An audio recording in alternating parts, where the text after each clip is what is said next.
Yeah. Okay.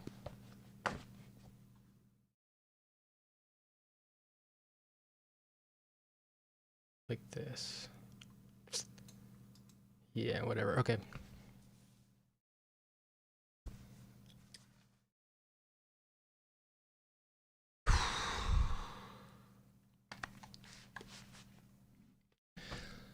So I'm about to talk to Tom about my fucking tweet. I said the only reason to put a 13-year-old on hormone blockers or on hormones is so that they'll be hot when they're older.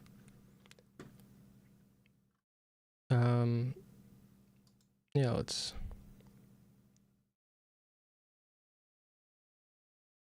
hop in here.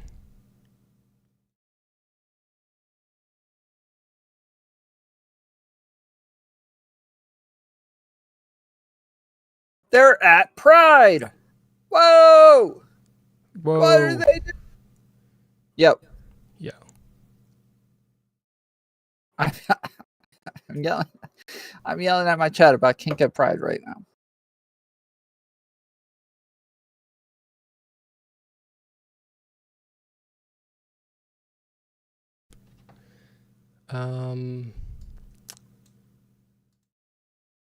Is Discord crashing right now? Yes, Discord just crashed because I turned my camera on. So let's do that again really quick.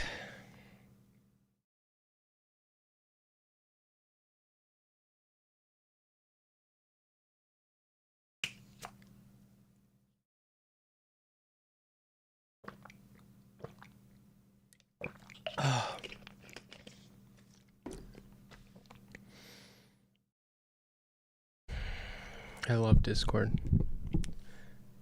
Okay. I scared you? Nope. Did I scare you? No, I was talking to my chat. I didn't scare you. Well, I don't think I did. All right. I tried to turn my camera on and Discord crashed. Here you go. All right. Can you please turn your camera on? Yes, I am. Dope. Setting my stuff up on this side. Okay.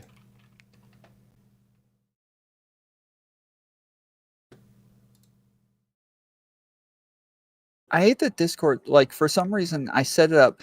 I would really like the videos to be, like, on top of one another, but every time I pop out the window, it goes right back to the same thing where it was before. It doesn't go to the same thing each and every time. That's really frustrating. Yeah. You have to reset up everything every time, pretty much. Yeah. Well, and I have problems with this screen because I've tried changing like how big everything is and crap, and it doesn't help. But I can't see everything on it very well, and so yeah, I'm trying to like fix all this crap, but it's not going well. Let me just try to put two different shared screens up instead. That might be helpful.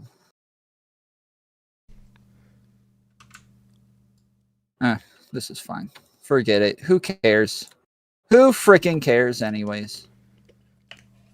You know what I mean? Hopefully not the audience. You know what? Yeah. Yeah, the audience doesn't give a crap. They're a bunch of simps. They're gonna like whatever I do. So I can just sit here silent all night and they'll all just send me a bunch of money, so. All right. So do you agree with my tweet or not? No, I do not agree with your tweet at all. Okay, very foolish of you. Let me pull it up so I can read exactly what the tweet says. All right. So you tweeted out on June 12th, 2023 at 12:58 p.m. The point of putting 13-year-olds on hormone blockers or cross-sex hormones instead of waiting until they are older is so that they will not be hot when they are, so that they will be hot when they are adults. Whether or Yeah. not you're okay with it, the fact remains. Yeah. So yeah, I retweeted what Mindwave said, though I don't that's not really my argument. I liked what Portland is burning said, really, but it just Yeah, seems like what we just Mindwave don't said, really. what Mindwave said is fucking makes no fucking sense because he's pointing out the thing. He's saying that I think the thing that trans people think, but he was saying that if I think that, then I must only value women by their appearance, and I mean, that makes sense. I Like don't only value women by their appearance, but I think that if you want to change your body to look like a woman, then you fundamentally do perceive women by their appearance. If that's important to you to pass really well, then your idea of a woman is an appearance. And you can't, that's undisputable. It's just a fucking obvious 1 + 1 = 2 train of logic here. So not really though. Like, so when we look at like what gender dysphoria is, they have like a strong disdain for their body regardless, like whether or not they're hot or like bad looking. They have a strong disdain for their body. The reason that we would want a kid to go through some sort of gender affirming care is because the worst time in a trans person's life is when they're going through puberty. That is going to be the hardest thing for them. And that's when the most change is going to happen. And so that it makes sense that we would try to like stop it at the root, if that makes sense. Yeah. So there's one other thing that so I guess it's not a 1-for-1 argument if you believe that you can be born with a gendered brain and then therefore be born to have dysphoria. But I don't believe in that theory. I don't think there's any evidence to prove it. I just think it's it's the most convenient or most it's the most agreeable to somebody who is trans. But I don't think that that's actually what's happening. I think that I don't think there's any evidence to prove it either. I think that you aren't born with any identity or any gender, and you develop an identity and you develop these gender is a social construct, and you develop your perception of yourself within it, and you can become somebody who has gender dysphoria, which is real. You can actually have have gender dysphoria, but I don't think you're born with it. I think it's a social problem. That the fact that people have gender dysphoria is a social problem. Okay.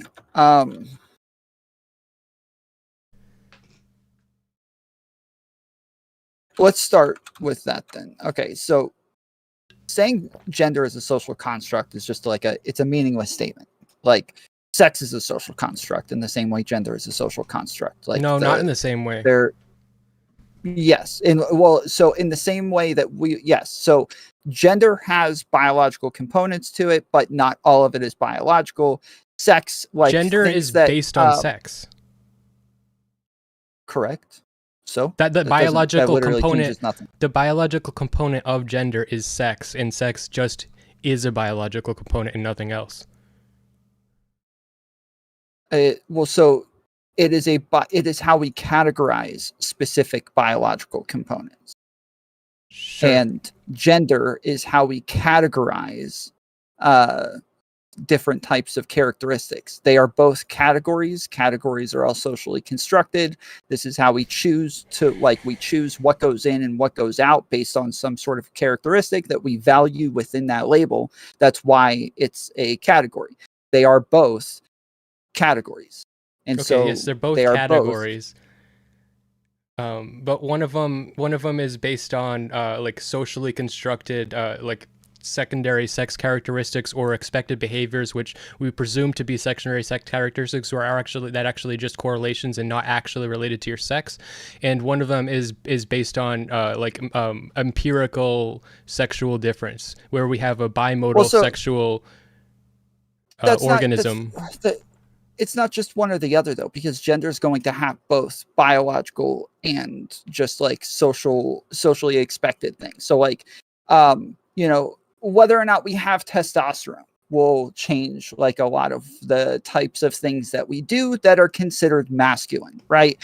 Testosterone and estrogen have huge effects on our brains and the way that we act, the things that we're interested in, and our interactions with other people. And so that's going to play a huge part in our drive to be masculine or feminine.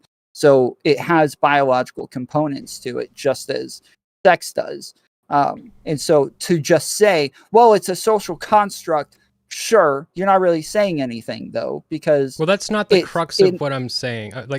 Saying it's a social construct was me trying to say that it's not based on empirical fact. It's based on your identity, which only exists within a society. But your sex exists without a society.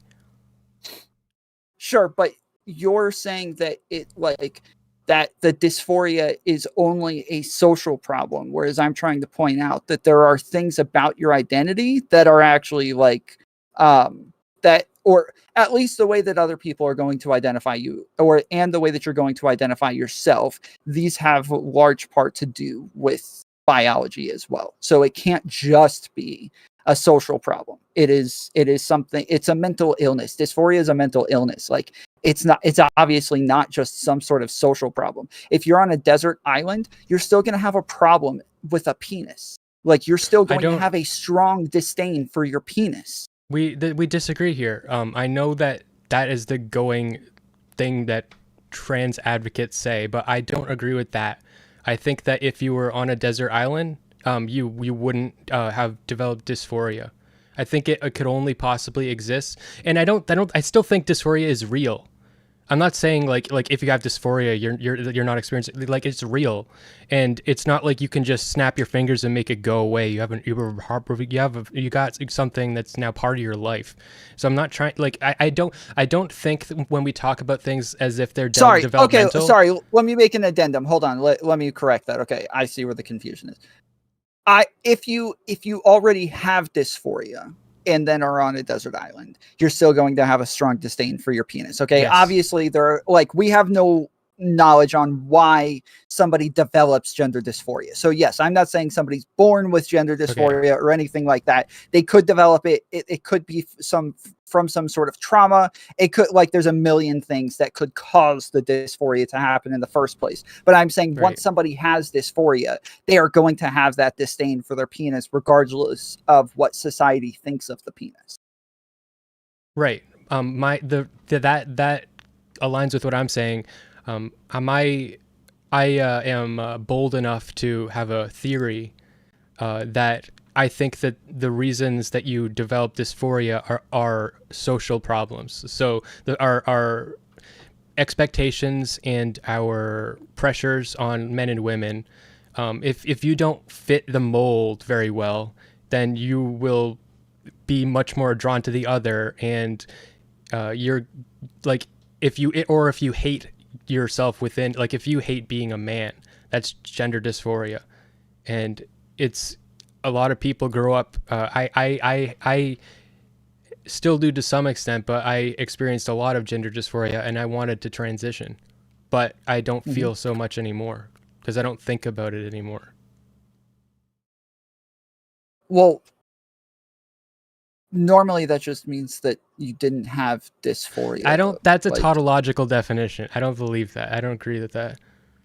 I don't think that. I think every time someone says that, it really hurts, because they're like saying, "Oh, what you experienced wasn't real." Well, no, it's not what you experienced wasn't real.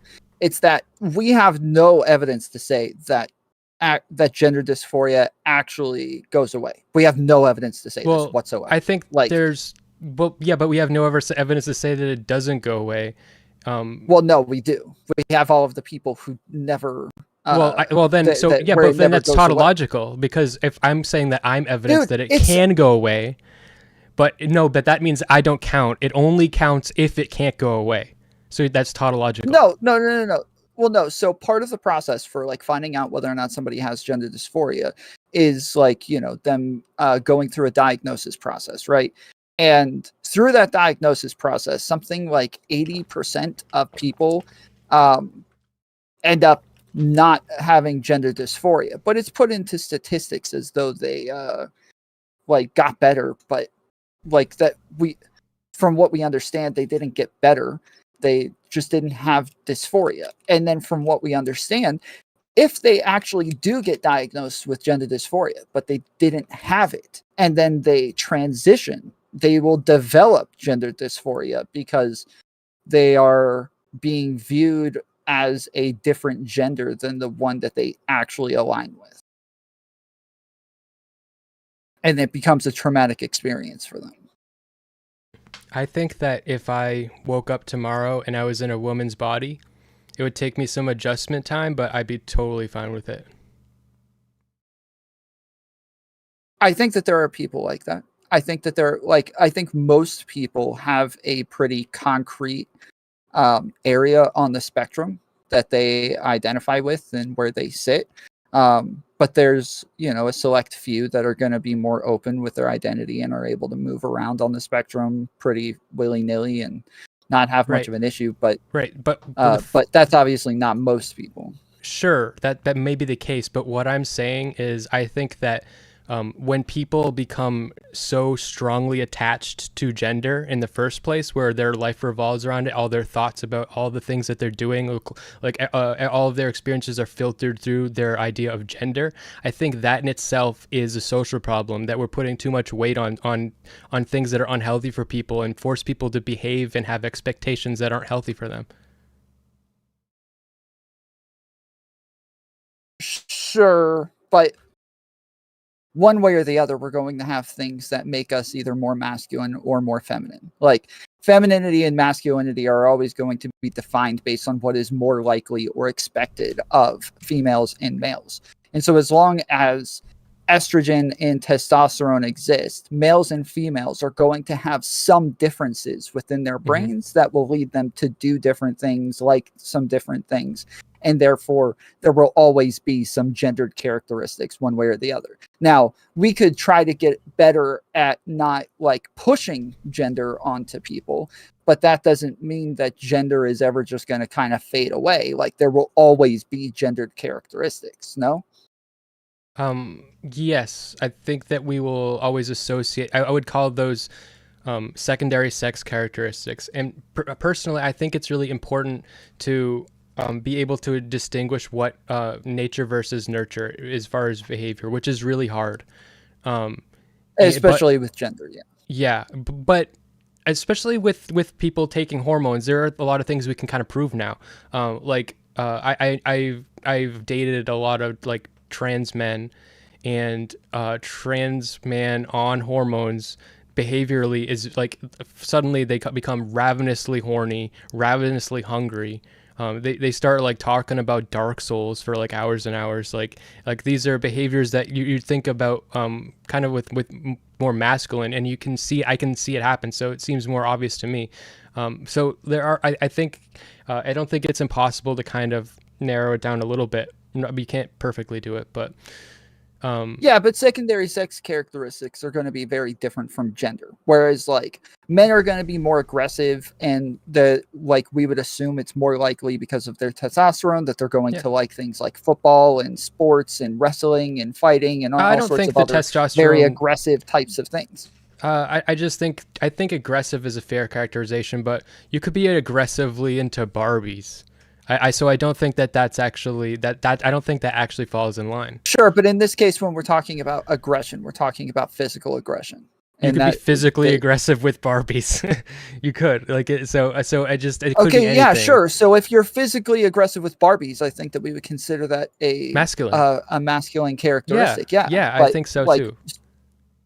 but yeah, so that leads to my point that these aren't secondary sex characteristics. These are things that are gendered. Like But I think these are a things that are sex. like interests, and secondary I sex characteristics are going to be things like breasts, facial hair, like body parts and stuff like that. They're not I like think sports is not a secondary sex characteristic. no, it's not. But testosterone is, and testosterone makes you Sure, but horny there and are things aggressive. that actually there's things that testosterone leads to within society, and that's what we're talking about when we talk about gender. Right, but yeah, but like so yeah, but I'm saying it'll make you horny and aggressive, and gender is how being horny and aggressive is embodied within a culture, which is just totally arbitrary. So it could be that men are like playing with Barbies and ripping them up, and like men just fucking love ripping up Barbies, and women like playing gentle football or whatever. I don't know, some fucking thing like that where it's like. It's just it could the hormonal differences and behavioral differences could play out differently totally in different cultures. But there'll still be that testosterone will probably make you more horny and aggressive. It plays out differently, but the aspects are the same. Like things like um, being like more emotional or being more aggressive or being more horny or being more like physical or like all being more nurturing, like a lot of these things are still the same. They just play out in differently in different cultures because there's different things for those interests to latch onto, but the interests are still the same, or the things that lead to those interests are still the same. And so that's how we know that there will still be some differences one way or the other. I know there will be differences, but those differences will vary, but the proclivities will be the same. So I consider those proclivities to be Yes, the secondary sex the point is that characteristics.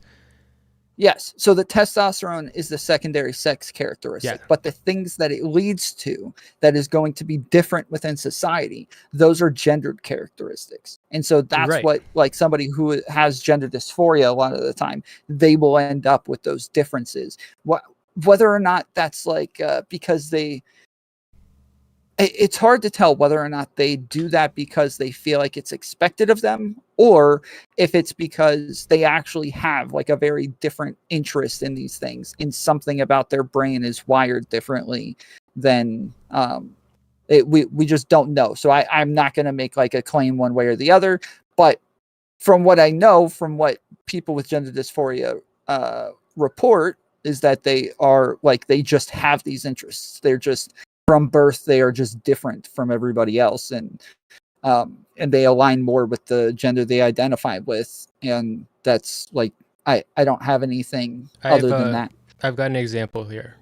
So an example of a type of experience that I have had that led to some. This is not the totality of my experience, but one proclivity that I think I had, or an interest I developed or want, was I had a proclivity to be more of a pillow princess in bed. And if you're a man, it's going to be much harder for you to find a satisfying sexual experience to get like what is a pillow princess? It's the like stereotype about how like women will just like lay there during sex and the man does everything. Okay. So I would just want someone to do everything. I want to just lay there, and like if you're a man, you're not gonna really get that very often, and it's gonna be pretty rare, and that led me to feel really sad and dejected about sex, sad about being a man, hate being a man, resent myself as a man, like hate myself, want to be a woman, feel like I would feel loved as a woman. All that kind of thing, and it all stems from like just this one proclivity that I had that built Doesn't on that all just these. make you like a bottom or something like that, though? Yeah, but it's just like men that so I was talking to Brittany Simon about BDSM at one point, and she she said that, you know, she went into a BDSM club when she was young, and she got mentored because like then they scooped her up and in there. But then later on in the conversation, I was saying that I'm interested in some of these things, and she said, well, you better start working on making some money now because you're not gonna get that unless you really cough up. Because if you're a guy, you're not gonna fucking get that experience unless you like pay for it. No, you don't deserve that. You have to earn it. Women don't want to do that for you. You have to pay for them to do it for you. Like that, like it's much harder to find these kind of. You're shaking your head, but this is a fact. This is a statistical fact. Okay, maybe I just don't understand the freaking terms. Okay, but in my experience, all women that I've been with, it is like most of the time, probably like 65% of the time, I'm the one dominating, but they love to be on top. They love to dominate. They love to like roll around and do all the other crap as well. There's always like a pretty even mix of both, but yeah, like the majority of the time I'm the one doing most of the work and I like doing most of the work. But on days that I would be like, yo, I'm freaking tired. I worked all day. Like, I don't even feel like doing this. And they're like, oh, no worries. I'm doing all the work today. Like, that was never a problem. Like, girls don't mind it in my experience. They don't mind doing all the work. It seems odd when people like categorize them so separately as though it's like either you're one or the other and not always like a mixture of both. It just sounds crazy to me. Yeah, I'm not saying it's not a mixture, but what I'm saying is a statistical fact where if you're a man and you are a submissive man, and you want that is your main interest, then it's going to be like you're at odds against the statistics. Your likelihood of being happy is now dropped dramatically. And from there, going like your number of partner, if that's important to you, which it's not really necessarily the most important thing to me, but if that's important to you in your partner selection, then now your partner selection is dropped by like I would say probably 3/4. So, all right. So we're like, so if dysphoria, it feels like we agree that testosterone has a large part to do with like what we consider to be masculine or feminine traits. Behavioral like, differences. Regardless of trans people. Yes. Regardless of trans people, things that like we consider to be masculine and feminine, a lot of them, not all of them, but a lot of them have to do with biological traits, right? I think biological traits, I would say biological differences. Sorry, not traits, behavioral differences, or the hormones cause behavioral differences. What we're talking about is yes. Okay, there you go. Yes. Okay. So it's not just so now with like somebody who's trans or somebody who has gender dysphoria, there is something that pushes them in that direction, and we believe it's a mental illness. Do you not believe it's a mental illness? Actually, this is rhetorical, but I think that it's society that has the illness, and I don't think trans people have the illness. I think it's a social illness. Yeah, I mean, something's only a mental illness if it gives you problems existing within society. Like right, somebody that's where I know it's rhetorical. Psychopath, like yeah, sure. So if yeah, I'm saying they're fine. I think that they've been made to be unhappy and hate their bodies and stuff because we should not have a society where that ends up happening. Like so yeah, that's what I'm saying. Like men, if it was the case that like men and women wore whatever, like men could just wear dresses all the time, I bet there would be less trans women. There would that's like, but like that's not the one change you have to make a lot of changes. Like the less expectations. Trans women? Yes, a lot less. Yeah. Why would there be less? Because people will not have this repressed and resentment of their gender, where they feel boxed in. But and if people are more like open and able to just kind of freely develop into who they are without these expectations or boundaries, then they'll be comfortable with themselves. I think that we've made trans people hate themselves. Okay. All right. So here's a problem. Okay. So a lot of, and there's a spectrum of differences, but it seems like most people who have gender dysphoria really have sex dysphoria. They have a problem with their sex. They have body dysphoria. They have issues with the penis. They have issues with their puberty. They have issues with growing hair in certain places. They have issues with getting muscles in certain places. They have issues with the shape of their body, bigger hips, smaller waist, bigger waist, like all of these things, breasts, no breasts. Like, they're actually, a lot of their dysphoria comes from their sex, not really their gender. And so they have problems with the physical body that they have. Mm-hmm. I don't see how that can be something that is caused from society, where society's like the way, especially not for little kids, right? Kids who haven't even gone through puberty yet somehow already have these problems with the bodies and their body parts. Yeah, well, I think that all kids going through puberty have problems with their bodies, but I don't think that again, before even gone through puberty. But I never had a problem with my body going through puberty. I don't know where that came from, but before, like, young kids who are prepubescent. I know where that came. No. This is just a common thing. Like, going through puberty sucks. It's very awkward. Your body is changing. It's horrific. You're looking like getting fucking body hair, and like it's just you start having periods. Your voice changes. Your balls drop. You start getting horny. You don't understand what's going on. It probably sucks for women. It sucks for men too. Okay, I've never heard this before. I was traumatized because when I started getting really horny, I was like freaked out. I started doing research, like, how do I stop being horny? Because I was like this is gonna make my life worse. I feel like I've been inflicted with an illness. This is my problem. I feel like you're speaking from personal experience and then projecting this onto everybody else. It's just you'll get zits. I played basketball. I had a bunch of close friends. None of us had problems with our puberty. None of us were like talking about, oh man, this sucks. Like, I can't believe I'm growing facial hair. This is crazy, right? Like, or I'm getting boners in the middle of class, and I hate boners in the middle of class. You get fucking zits. Yeah, you fucking voice cracks. So did everybody else's. Yeah. Okay. Well, it's awkward. It wasn't. I mean, it wasn't the worst thing in the world for me, but it is a scary experience that freaks out a lot of people.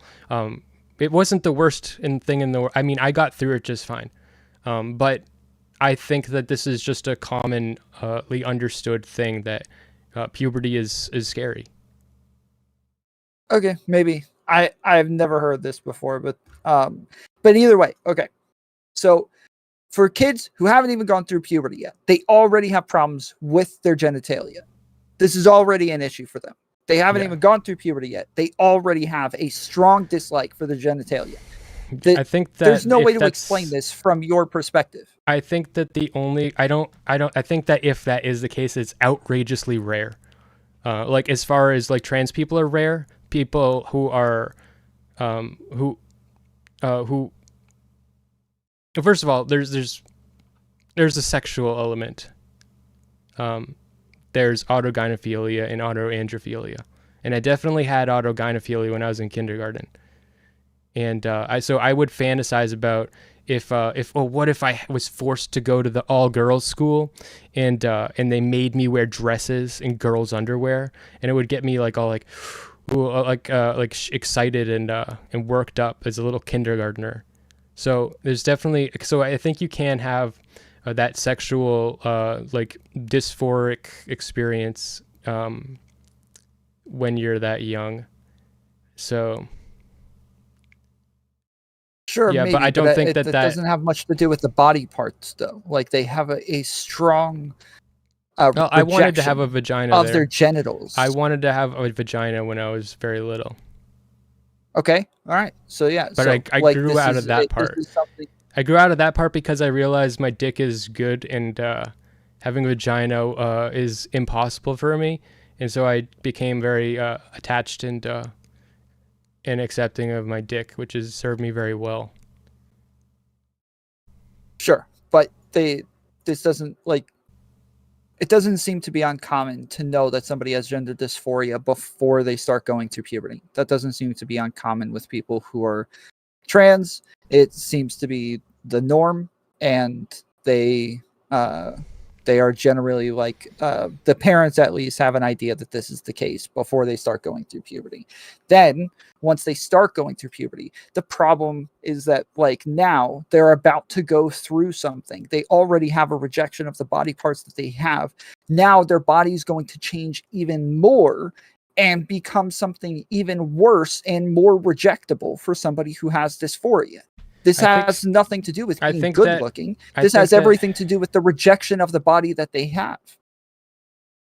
I think part of puberty and part of growing up is learning to accept your body.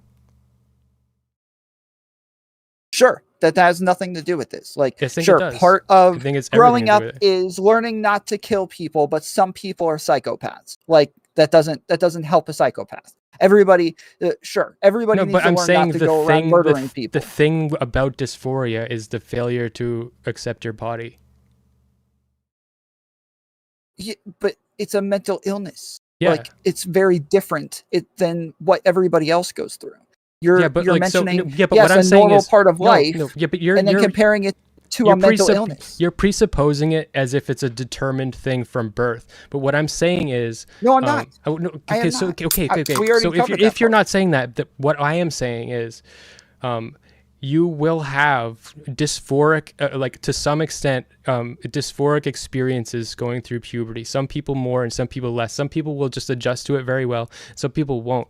And there are other factors like your sexuality and maybe even autosexuality, where you're now focusing on your own body and how that makes you feel. And like you want to see yourself as a woman even, and that might confuse you. And how you feel about yourself socially as a man might confuse you, and your all these things. And I think that if you have gender dysphoria that becomes really entrenched, then that means that you have failed to accept your body, and now that's part of you. Now you don't accept your body. But not accepting your body does not mean that some other body part would actually fix this, right? But with somebody who has gender dysphoria, that is the case. I don't think it's like you could still reject the other body part too, but not if you have gender dysphoria. You'll end up accepting the other body part for some reason. I think that if you had dysphoria where you didn't want to be a woman and you didn't want to be a man, that would just be suicidal ideation. But I think that if you want to like not be a man, you want to be a woman, it's not because if you want to be neither, you just want to be nothing. But you don't want to be a man, so I don't want to be me. I want to be that. I want to change myself into that. Yes. So no, but hold on. But you can't do both of those things. Okay. The thing about gender dysphoria isn't just that they have a strong rejection for the body that they have, but they also have a strong preference for the other body. They have to have both of those components in order to have gender dysphoria. Some people just have body dysphoria. It has nothing to do with their gender. They just have body dysphoria. They just have problems with certain body parts, and that's totally different. But somebody with gender dysphoria, they not only have a strong rejection of the body that they have, but they have a strong preference for another body type. Okay. What about if you're anorexic and you have a rejection of your body and you would like a different type of body?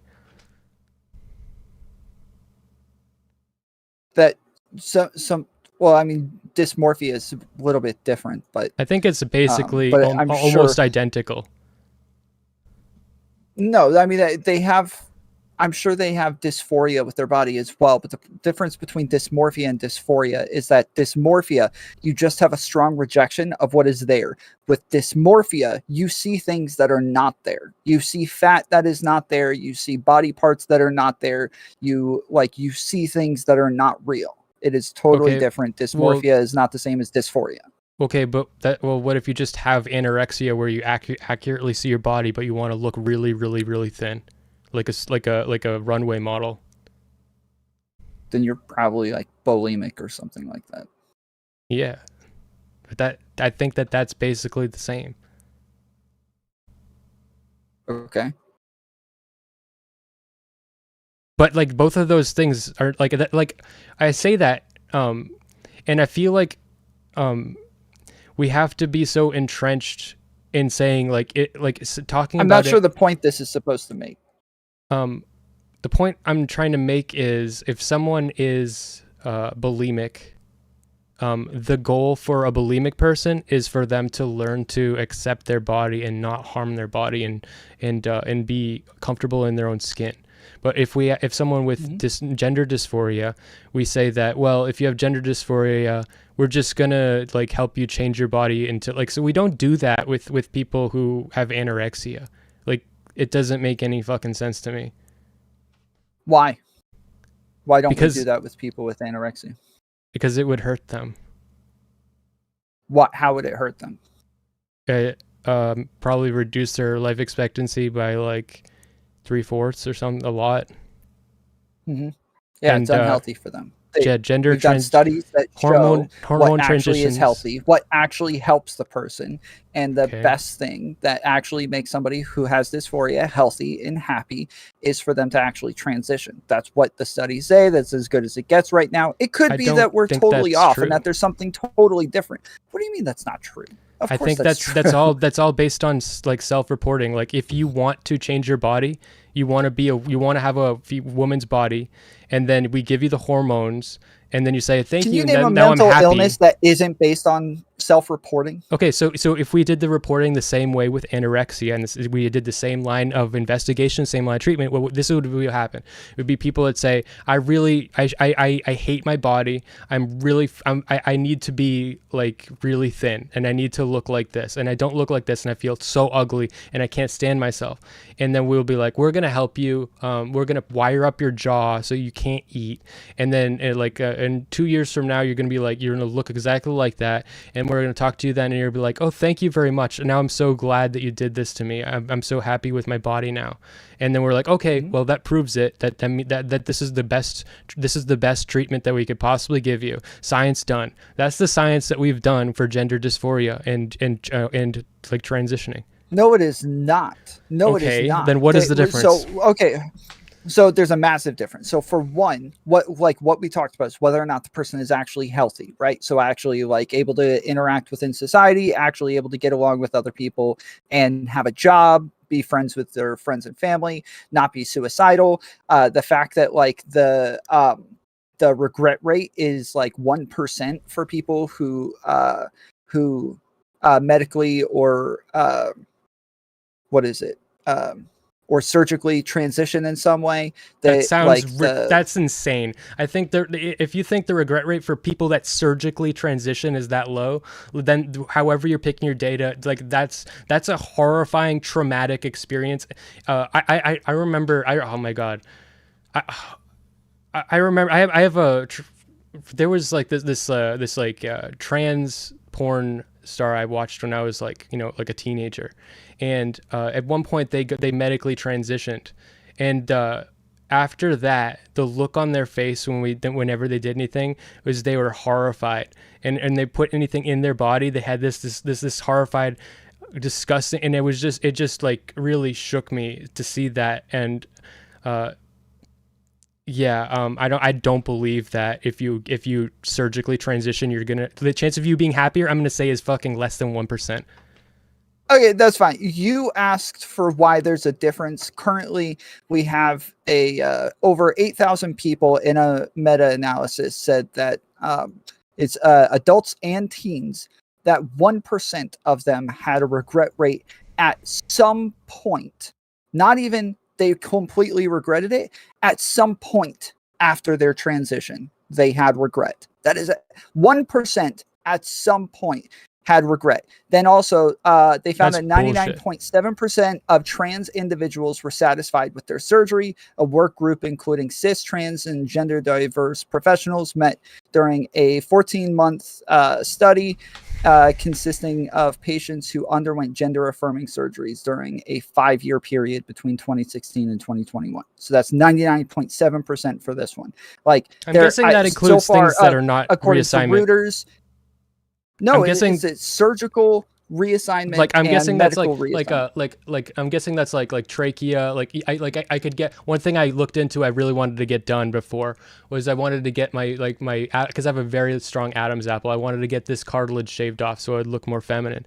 I'm sure I could probably be satisfied with that. I don't think that having your genitals changed, like reassignment surgery. I think that it's fundamentally, I think scientifically, almost objectively unsatisfying. I don't think if you want that to be a goal, as a scientific But this is what thing, I'm it's talking not. about. You can't base everything off of your personal So experiences. if you're And this is the satisfied problem from that I having have but the with- thing I'm saying is you will not, if you have a neo-vagina, it's not a vagina, it's a like a gaping wound. So if we had a magic button that you could press where you would actually, if that's you had a just magic rhetoric, dude. That doesn't no, mean that's anything. not rhetoric. This is not rhetoric. This No, is like that is rhetoric. listen to me. That This is is a not rhetoric. Listen perspective. to me. If we had a magic button where you could press it and you would actually have a real functioning vagina, I think the satisfaction rate would be 100%.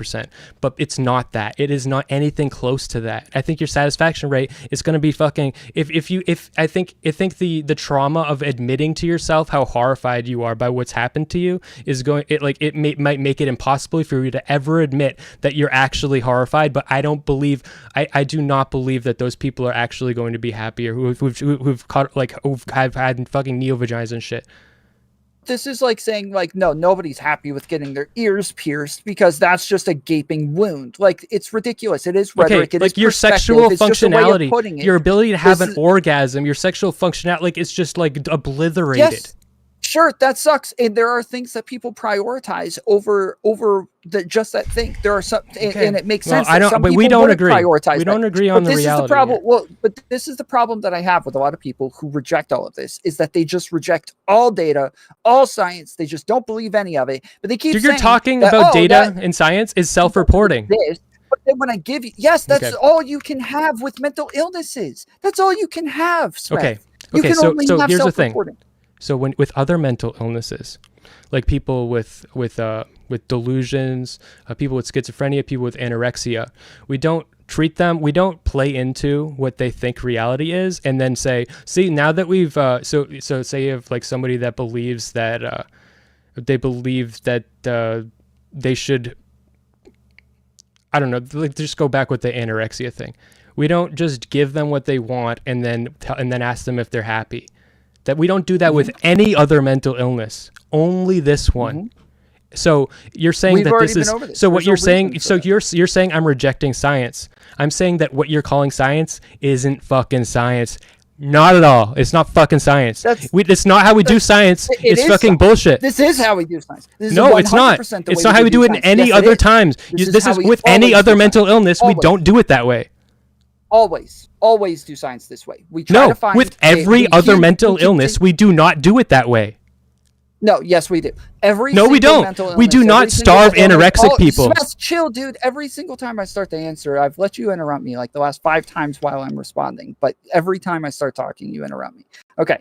Every single medical study that we do, anytime there's an illness, we start to test different hypotheses for how to treat these people. And then when we have the best data for the best outcome, then we start to use that outcome as the best treatment. This is how we do it with everything. Currently, this is what we have as the best treatment. We don't have another treatment that is actually better. There isn't data out there that actually shows a better treatment than this. Not anywhere close. Nowhere close. The second best thing is giving them therapy, and that's horrible. That's gone horribly for people with gender dysphoria.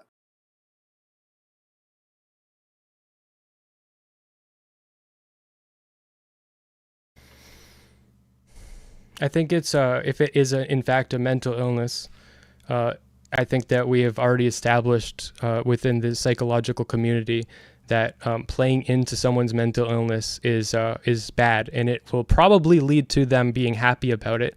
And just because people are happy about it doesn't mean you're actually helping them. So with other mental illnesses, there are negative outcomes to playing into their mental illness. In this case, there are not. There are positive outcomes from playing into their mental illness. So obviously, we're going to treat it differently. you're going to lose your sexual functionality. You're going to lower your lifespan. You're going to reduce your physical health. You're going to have traumatic like experiences like with your body having like horrific changes and shit. If you go on like puberty blockers, your genitals will never mature, so you're never going to have any health. Having a healthy sexuality and healthy orgasms, healthy sex life, taking that away from somebody is a really big deal. So taking puberty blockers, of course, your genitals aren't going to mature. You don't want your genitals to mature if you're taking puberty blockers. Well, if you want a neo-vagina, you're going to need your penis to get bigger, because if in cases where actually it's back ass backwards. Sure. No, you have to have enough of a penis to get a neo-vagina, of course. And there are time limits put on these things so that you don't take it for too long, so that you're capable of getting a neo-vagina in the end. Everything else that you mentioned, these aren't the things that are being treated. Like, I don't know if you've ever seen medicine commercials for anything, but they list off a million freaking side effects for all of them. Anybody who takes serious medication always does it at the risk of other things. They're always weighing one thing over other things. This is the case with everything. I take tons of medication and I have tons of side effects from all of those medications. But if all you did was just list off all of the negative side effects from those things, people would be like, Tom, what the hell are you doing? Why would you take this? But if you don't actually show how much my life improves and the fact that I'm able to work a job and the fact that I'm able to have healthy relationships now, you would never know if all you do is just focus on the negative outcomes. Yeah.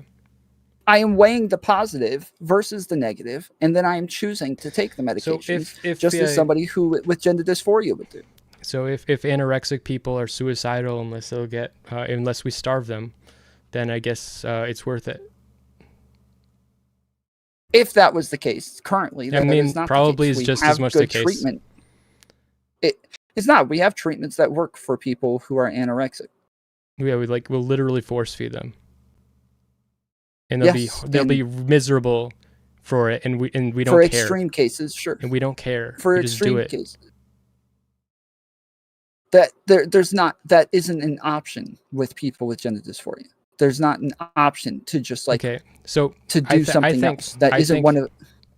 I think that if you have gender dysphoria, it's going to be important for you to learn coping skills. Mm-hmm. Okay, and if you So you're saying that we've exhausted all other options, and the only thing we can do is to play into their negative view of their body and reinforce it,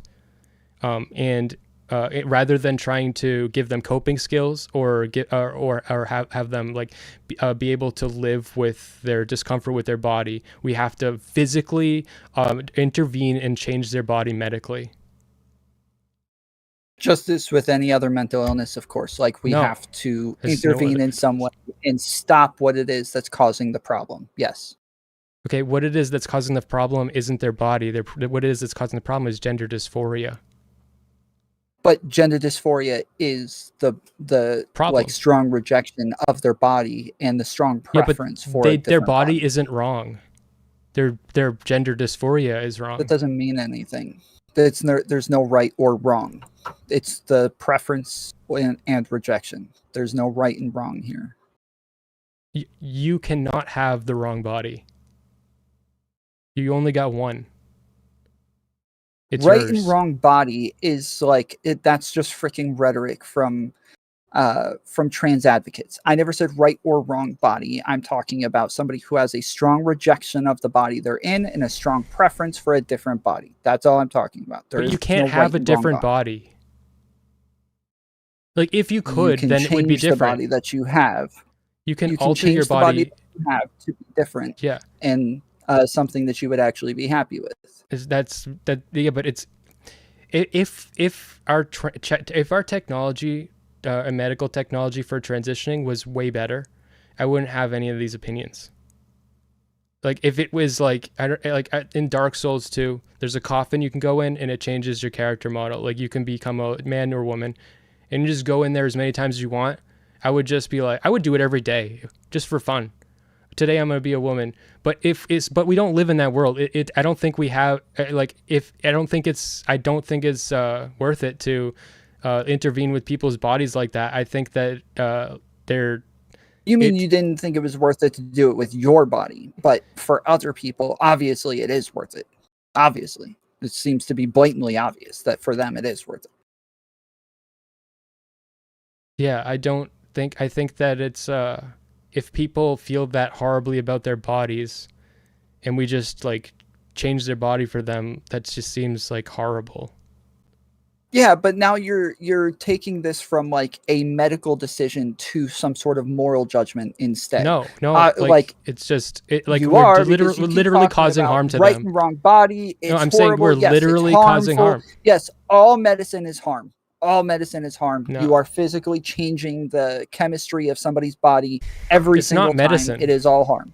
It's not medicine. Brain surgery is physically harming somebody's brain. Breast implants, neovaginas, puberty blockers, cross-sex hormones, that's not medicine. That's cosmetic and and functional intervention.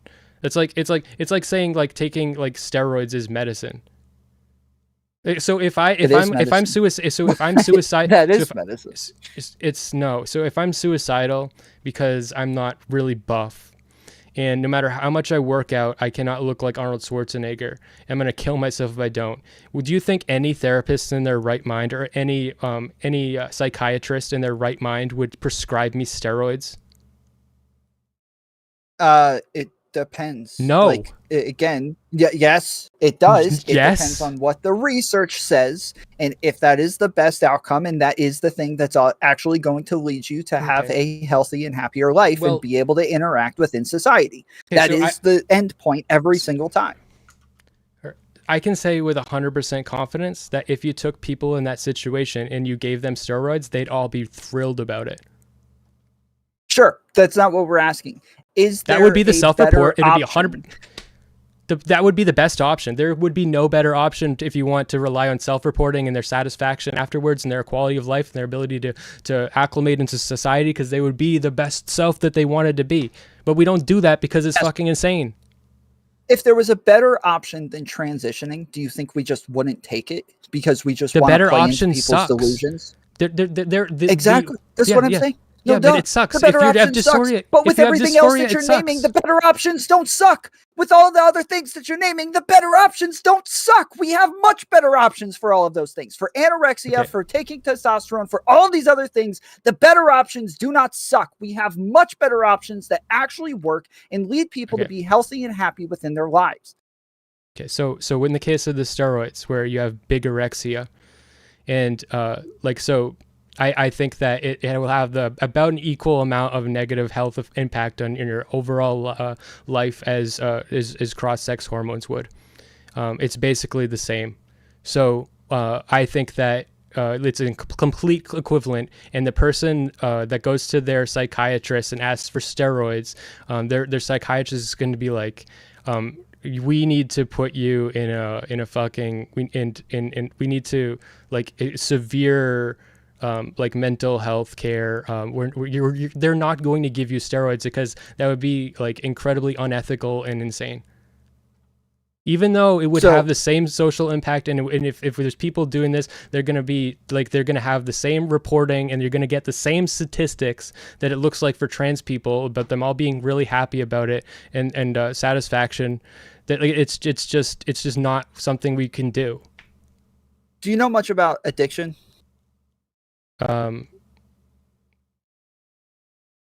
Maybe. I don't know. I mean, not really. I mean, addiction is considered a mental illness. Okay.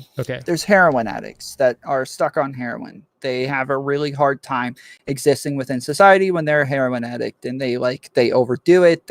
They overdose. They'll have trouble like keeping jobs. They'll go out and steal stuff. We have a ton of evidence that if we just give them heroin or things equivalent to heroin, some sort of opioid, and just feed that addiction and play into their addiction and play into their mental illness, instead of trying to stop them, they actually end up living healthier and happier lives. And they're able to go to work, and they're able to function like a normal person all of a sudden. This is another mental illness where we play into their mental illness and do what it is that is causing the problems, and instead they end up being better off for it. So you're saying it's good to give people who are addicted to heroin I'm saying I take something called Suboxone. There's also something called methadone. These are synthetic heroin types of medications that are prescribed by your doctor, where they're actually overseeing what it is that you're taking, how much you're taking, and I'm able to live a normal life, and I am no longer doing heroin anymore. This is only because rehab just doesn't seem to do a very good job. It's got like a 20% success rate. With they're filling up prisons instead. They're dying and overdosing at high rates. Everything, therapy, all of the other crap that we're trying, it just doesn't seem to work. But giving them synthetic heroin does seem to work and does seem to help them. And now they're able to live normal lives. Yeah, I am completely for that. But I think in the case of heroin, you have a but physical... that's playing into their mental illness. I think you have this is another area where we play into the mental illness, right? You said we didn't do this anywhere else. Hold on. I'm saying that's a physical addiction where you like literally like getting off of it. Not only are you like, you actually, your body will like, start rejecting not having it. So, but I don't think that that's parallel. I think good parallel would be if you were like addicted to weed or something, because not transitioning, the only thing that's going to happen is you're going to be miserable, and being miserable is going to help you learn coping mechanisms. But you're not going to have... also has a physical addiction, but we don't do this with alcohol. Why? Because it doesn't actually lead to a better outcome. So we can't just say one or the other. This is my point, is we can't just say playing into a mental illness is bad or not playing into a mental illness is good. We can't do these things. It is what is the best outcome, what actually helps a person. Every mental illness is unique in its own way and has its own problems and has its own solutions. And so something like gender dysphoria is a very weird and different and extreme type of mental illness that is going to have a weird and different and extreme type of solution to it. But it's not a physical addiction. Like with alcohol, if we had a drug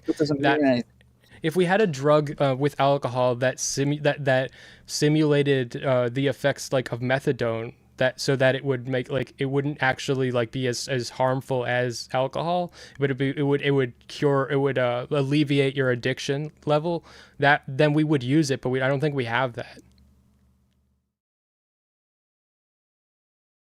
That's kind of the point, is that same thing with gender dysphoria. If we had some other option, if we had something that we could do that would actually help them where they didn't have to transition, then yeah, we would do that. But we currently don't have that.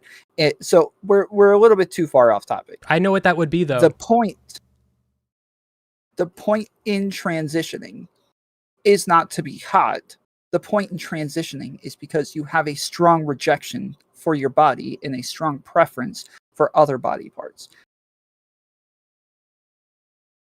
I think that's the same. I don't think it's the aesthetics that is causing the problem. Right. But when you're talking about being hot, you are talking about aesthetics. No.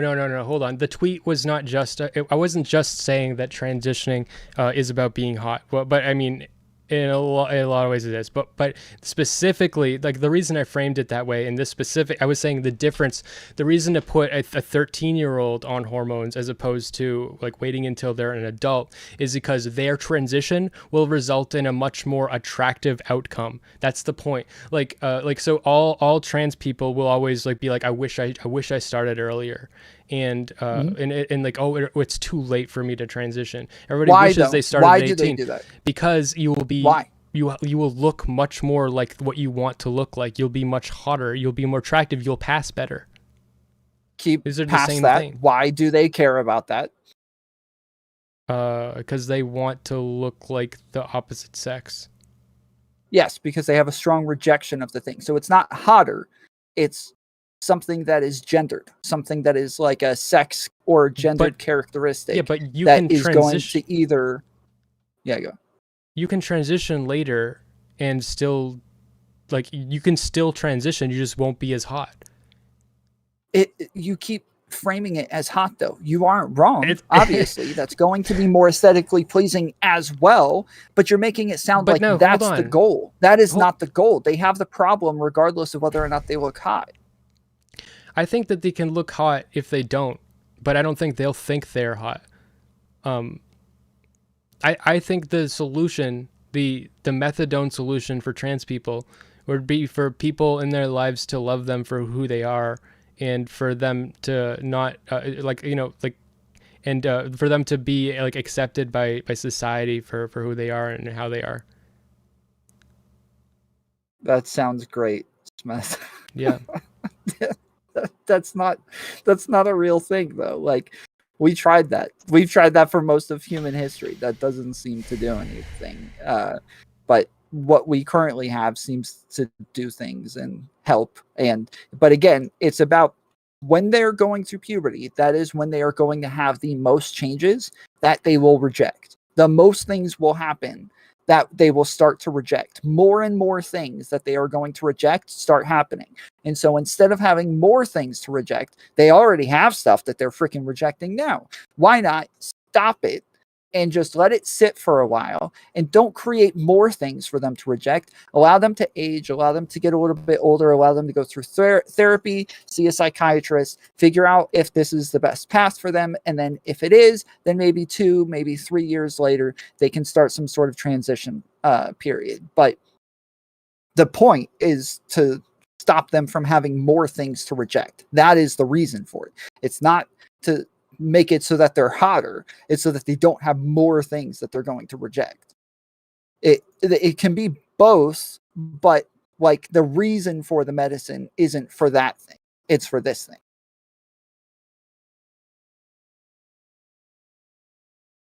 thing. Like, I take Suboxone. It can get me high, but I don't take it to get high. I take it to function. I take it so that I can go to work. I take it so that I can exist within society like a normal freaking person. But it does the other thing too. And some people walk around saying, yeah, people who take Suboxone, they just take it to get high. That's a thing.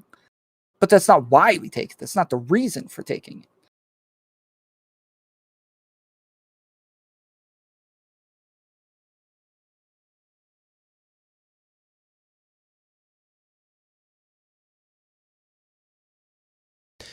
Okay, so the reason I think that an adult will want to have taken hormone blockers or hormones when they were 13 is because they want to be hot. The reason you may, but if you're just traumatized by your developing body, then I guess it's just to escape the horror of your developing body. Which So I don't think you should. I don't think we should let people escape that. Let me clarify real quick. You're saying instead of hormone blockers, you're saying the reason they would take something like HRT or hormone blockers, either one. I think HRT, like hormone blockers, are just like half HRT. Like you're not doing the whole thing. You're just stopping half of you're just stopping your development, but you're not like aiding it in another way. It's just half. You're doing half the work. Sure, it's a different thing, but yeah, sure. So, okay. Do you think that they're taking this medication because of the strong rejection? Yeah. Okay. Do you think that if they knew that they weren't going to look pretty or hot afterwards, but they would still get something that was aligning with the gender that they identify with, that they would still do the transition? No, I do not actually. That's wild. I think that if you are trans, you have a vision of what you should be, and unless you're that, you're not going to be happy. And I don't think you can really become that either. I don't think it's really possible. You do, but it's not. I think most trans people are never actually fully satisfied with like how they actually look, and like they always feel dysphoric even after they transition. And that's a fact. I mean, I can Google that if you want. It's not ugly dysphoria, though. It's a no. I don't. So the disagree with you. dysphoria doesn't People who actually have gender even dysphoria continue to have dysphoria, of yeah. course. So the It doesn't go dysphoria away. doesn't even actually go away when you. Well, it desists, but it doesn't go away, of course.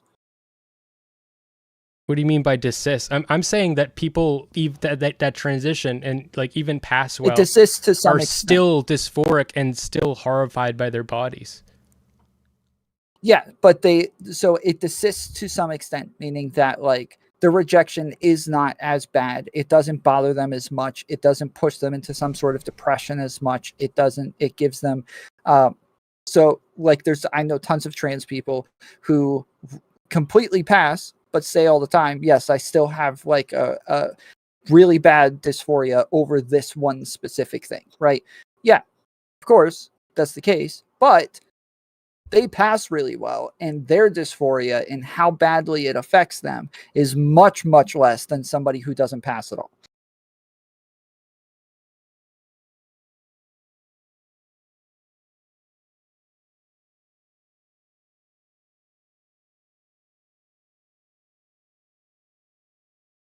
Do you think it's less than? I mean, you can't know this, but do you think it's less? I can see the pain in your eyes every time I like. I can see. There's no pain in my eyes. I'm freaking tired, dude. I work like 8, Okay. 9 hours before I come here and do this stuff. So Yeah, that's the really pain. tired. It's like, oh god, he's still going. No, Yeah. bro, I've got like 6 hours of stream ahead of me. I'm here for it. Okay. Um, I think that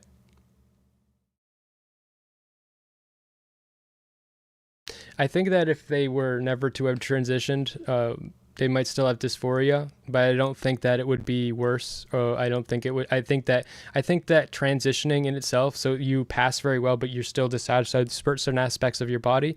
That's going to make you more vigilant and more aware of the things that you hate about your body that you can never change, and you'll be like. I just think you'd be better off learning coping skills, and like we But don't wouldn't let that people. matter if coping skills work? Like, I feel like we've been over this and you keep going back to it. Like, of course, that sounds better ideally, but we know that that just doesn't work. And so we have to give them new coping skills. That's what the transition is a type of cope with like the fact that they are dysphoric. So before we started transitioning people, did all these people just kill themselves? Probably not. Lots of them probably did their best to just pass. Lots of them maybe got married and tried their best to live a normal lifestyle, and then lots of them probably killed themselves.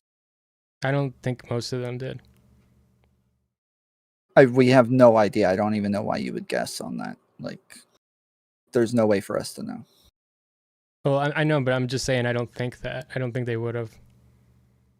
But I don't even like, this is kind of the issue, is that you make leaps to things where you're just like, yeah, this is just how I feel about it. This is just what I think. Yeah, but I'm saying the I science don't that you're make those talking about. leaps. Yeah, but I think that the science that you're talking about is making those leaps. Like for instance, like I said with bigorexia, if you give people with bigorexia steroids, then they're all going to be happy. And if you say that's the hard science and that proves it, and we've tried everything else, and this is the thing that makes them the most happy and the best outcome in their life. I mean, that's going to be the case, but I don't think that proves any, like, I don't think that proves that that's. And I also think that if you gave those people steroids, that's not only will they be happy that you gave them steroids, but it'll also increase their bigorexia, and because you're playing into it. So now they're going to be more aware of their bigorexia, and they're like, that's going to be a bigger part of their life. Yeah, but again, the only reason that we don't do that is because we have proven better options that actually work, and we can give them a good life without doing that, right? Again, if we could do that with trans people, we would. I don't think that we would at this point in time. I don't think we care about better options. I think we care about placating trans people and trans activists, and I think that There's no way. There's studies being done all over the place. Like, this topic is talked about to death. I would say most people within the United States are closer to you on this topic than they are to me. Like, this stuff is talked about and debated and researched to death. And somehow everything that we're getting still happens to align. They're not doing research on alternatives to transitioning. They're not. If you do research on alternatives to transitioning, people will get really fucking pissed. People will call you a bigot, and you will get canceled. And the ability for you to do functional science and research is going to be dramatically hindered. If you're working at a college, you might lose your job. You're going to get protests. So if you do science that goes against what trans people want, then you're going to have a much harder time doing it. Yeah, I don't think so. I think that within science, people care about science. And I think that there are tons of people who are still researching these things. And we recently had the issues with that gender affirming care center in the UK. What was it called? Had that weird name. Damn it. Chat, what was the freaking name? I don't know. Anyways, there was this place that like was still doing things very differently, and they had tons of lawsuits afterwards because it just didn't work. Yes, Tavistock. Yes, they had tons of lawsuits afterwards because it didn't work, but they had this like ideological bent to where they refused to actually go along with the science, and they ended up causing massive problems for a ton of people. Currently, what problems did they cause? So people, I don't remember exactly, so I don't want to. They just didn't transition people? I don't remember exactly, but I want to say, yeah, one of the things was that they tried to recommend people to go to therapy instead of transitioning, and kept like every time the people were like, hey, like we've been doing this for years, can I like start to transition at some point? And they'd be like, yeah, just like a couple more years of therapy, it's okay. And it caused more and more problems for these people. And what does that mean? The science shows that if somebody transitions at an earlier age, they seem to be a lot better off for it. So so anybody that does anything else now is canceled. And you're saying the science shows, because anybody else that does it, the science shows. So, if you do anything else, the science shows. So you need to stop doing that, because we know what the science shows, and you got to do this. We got to play into their gender dysphoria. Yeah. You got to put them on hormones because the science shows. That is very different. It is saying, hey, do you want to be part of a experimental thing where we put you through therapy instead of you transitioning? I'm sure most trans people would be like, hell yeah, I don't have to transition and I can be comfortable with the body that I'm in. Yes, I would love to try that. Like, I don't think that's true. Oh, most trans people. No, that's actually not true. That's absolutely not true. Sorry. Hold on. Let me. I don't think that they would actually do the thing, but I'm saying that if there was something real that they were saying, hey, we have this thing that we think would actually help you, that would actually be better than transitioning, I think most trans people would take that. Most trans people would be much happier staying in the body that they're in and being happy with that than they would be with transitioning. I don't believe that. Like, you know why?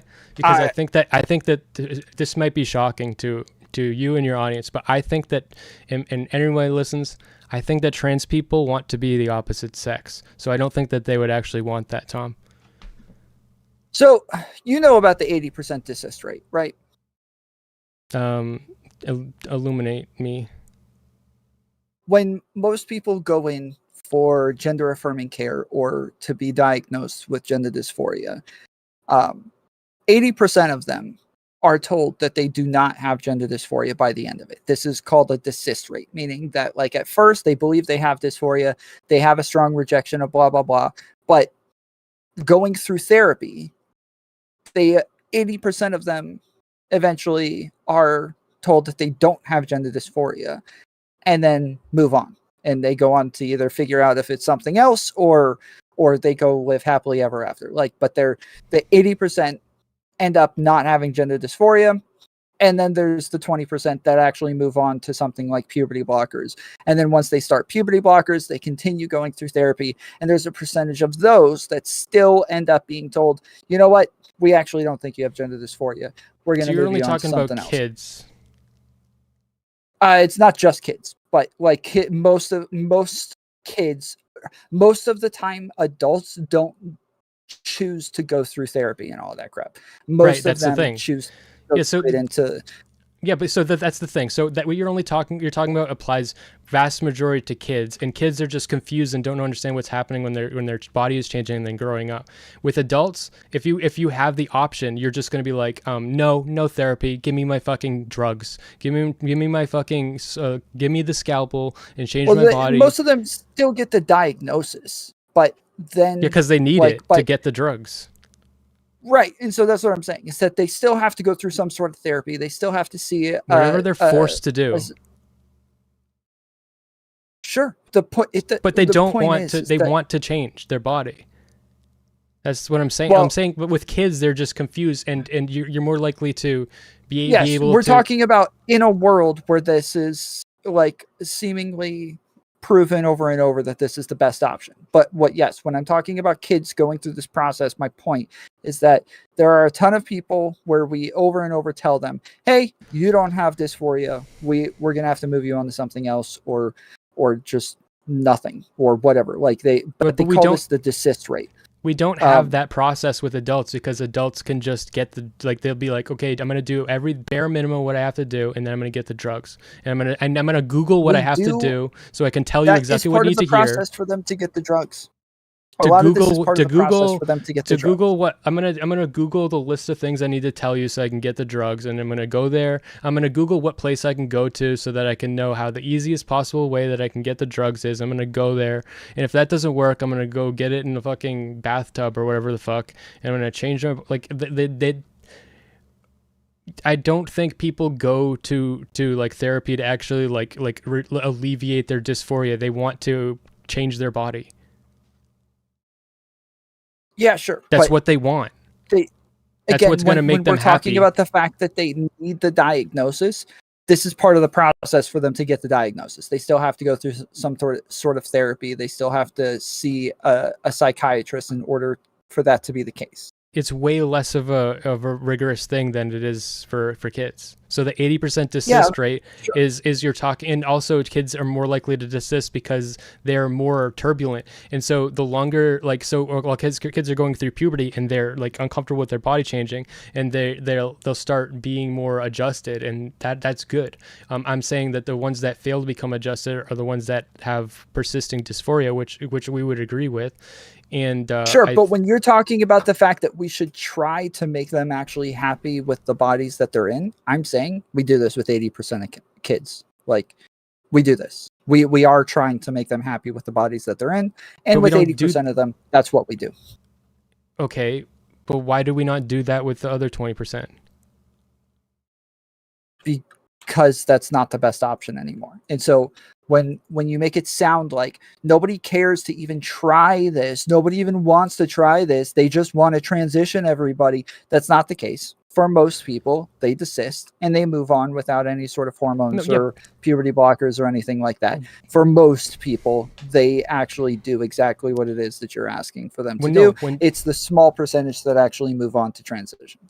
When you say most people, the data you're talking about is mostly kids, and we have yes, that's what we're talking about. No, but most people that transition are not kids. So the 80% is incredibly like deceptive, and extremely deceptive, and it's good because we have a lot more protections for kids than we do for adults. So we force this situation where they're going to have much more rigorous care, or we don't force that situation with adults. We just throw them to the wolves, and we're like, oh, you want the drugs? It's going to be a lot easier for them to get it. So I don't think that we do that for adults. We do it for kids because we want to protect kids. We don't protect adults as much.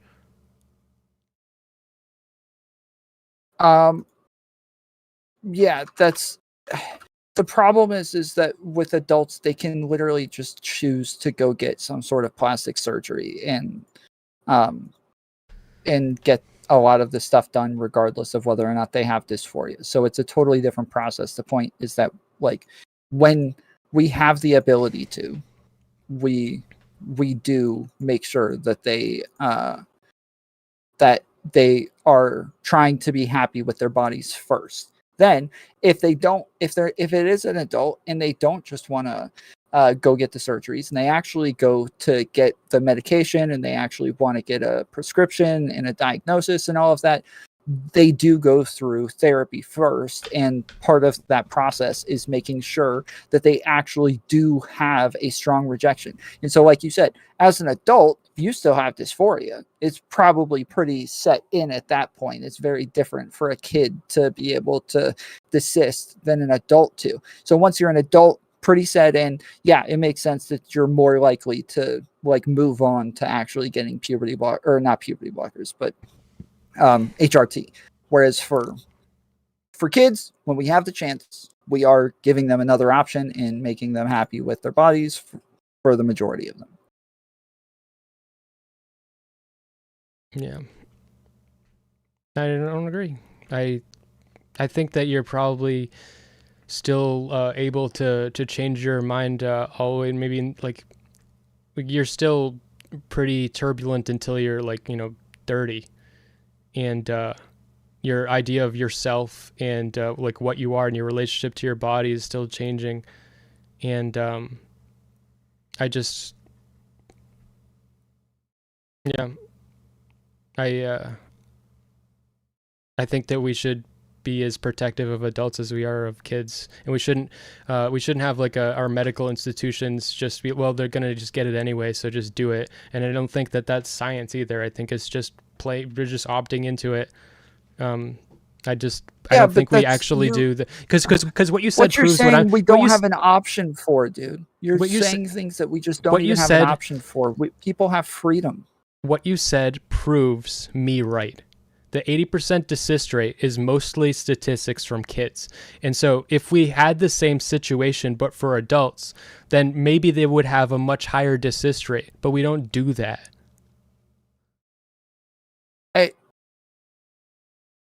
I don't know what the desist rate is for adults, but the point is that we do a similar thing for adults. We do.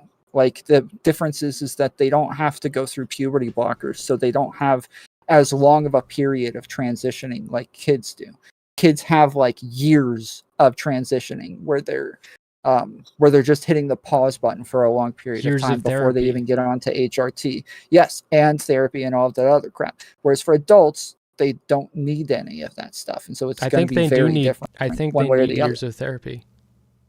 Yes, but they don't need to hit the pause button for years. And so it's convenient with kids to where we can just hit the pause button and give them years of therapy. With adults, the pause button doesn't exist.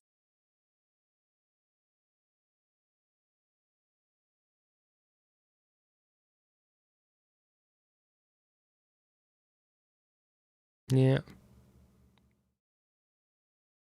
But yeah, they still go through therapy. They still have to get a prescription. They still have to get a diagnosis.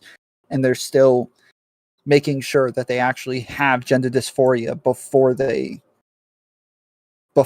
give them any sort of prescription. So they are still doing similar things, and I would rather trying to make sure that if they could be happy with their body, that they're going to be. I would rather give people without gender dysphoria cross-sex drugs than people with gender dysphoria. I think it makes more sense. It would be more responsible to give people without gender dysphoria like access to these like treatments and surgeries, because they're people who don't have a mental illness that's fixated on changing their body. So like it's like but they would though. You would cause gender dysphoria if you did that. You would cause them to have gender dysphoria. These people would develop gender dysphoria. Maybe, I don't know. I don't think that's proven. I think that's just conjecture. But for people who detransition, we do we do believe that they all developed gender dysphoria. Yeah. Like it's a traumatizing experience for them. Like detransitioners talk about transitioning like it is a traumatizing experience. I wouldn't and say that they they were had just gender dysphoria, because I would just say they like had transition dysphoria. Like, like that's dysphoria from like having you're playing like word games. It's no, the same thing. because you're like a trans woman isn't a woman. So like a trans woman having dysphoria about her trans woman body is not the same as a woman having dysphoria about her woman body.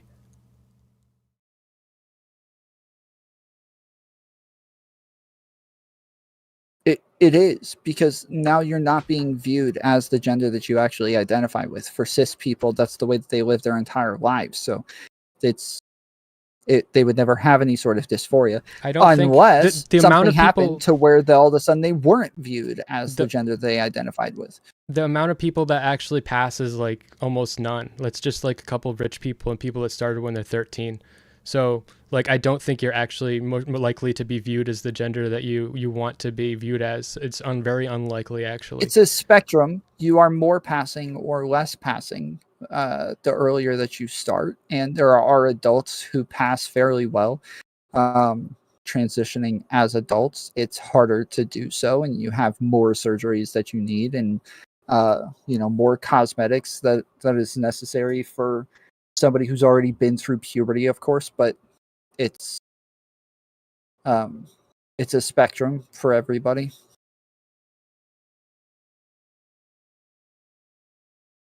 Like you're pretty small and skinny, and um, you would like your body type would be a lot easier to Nah, transition than my I body got type. some muscles on me. True. Bro, you're scaring me. Stop it. Before I The worked out, because I used to do I didn't work out at all, and I would starve myself so that I wouldn't develop muscles because I wanted to have a more feminine body. But now I started working out and I feel really good about it. That's good. But this is what I'm talking about, where I feel like a lot of the time you're projecting your experience It's onto taken everybody me else's. it's taken me until I was 27 years old to start feeling that way.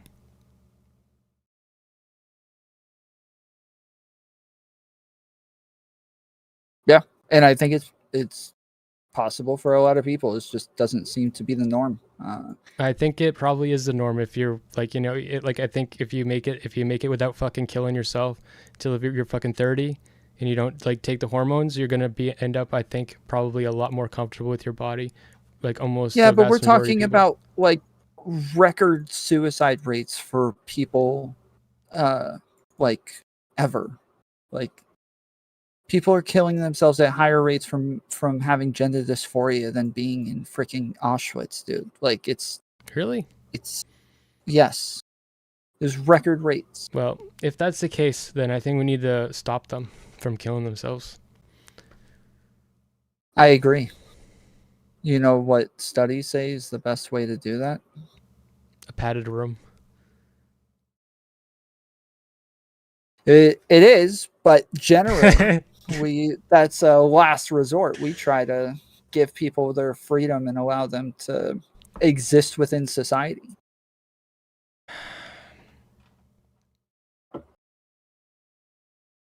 Again, the regret rate thing for me is like the biggest thing. Like 1%. There are so many trials that these people go through before they transition. Once they transition, they are pretty set in their ways, and then there is a very small percentage, even of the 1% that that regret. They, it's like point. What is it? It's like 15% of them detransition.